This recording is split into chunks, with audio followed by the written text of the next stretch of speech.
The stator is lined with slots, each of which holds a copper coil. The more powerful the motor, the bigger the stator and the larger the slots.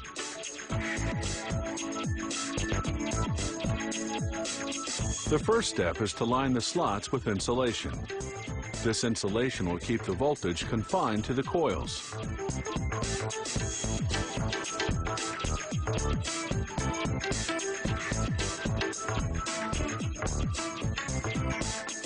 The coils are made from several copper wires wound together by programmable machines. The bigger the motor, the more wires per coil. In this motor, each coil consists of 13 strands of copper wire.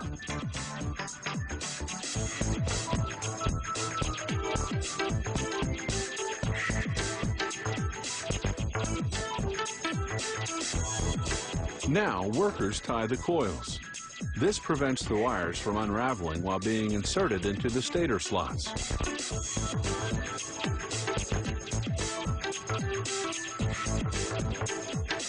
Workers cap each coil with fiberglass insulation. Then they insulate the portion of the coil left outside the slots with fiberglass sheets. Fiberglass wedges are inserted, locking the coils inside the slots. Once all the coils are inserted and insulated, workers begin preparing the connection. They slip an acrylic insulation sleeve over both ends of each coil. 13 coils, 26 ends. Then they group these insulated wires into large power cables.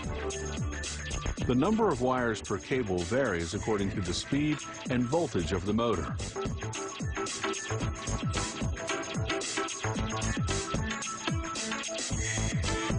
They solder the grouped wires together, then insulate the cables.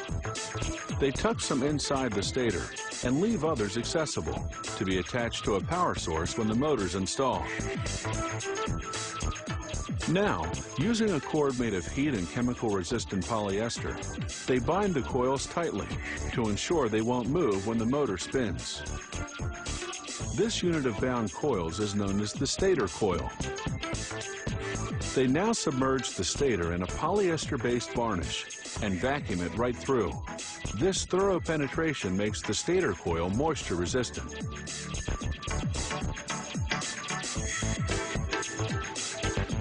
The stator is put into an oven for 6 hours at 280 degrees Fahrenheit. The varnish hardens, making the stator coil rigid. Now they have to balance the rotor.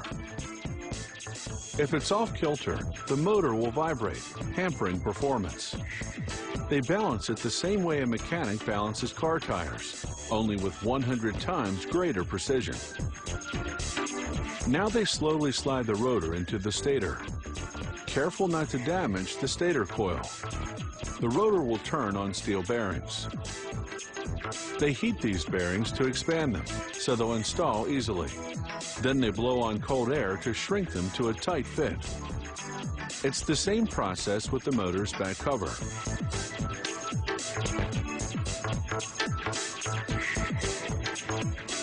Now, they heat the fan and install it over the back cover. The fan's job is to cool the running motor so that it doesn't overheat and break down. They cover the fan with a safety guard. Then install a cover on the front of the motor as well. They run the finished motor through various tests to assess, among other things, insulation strength and performance. These industrial motors are designed for use in factories, for running machinery such as conveyor belts, pumps, fans, and compressors. Wednesday.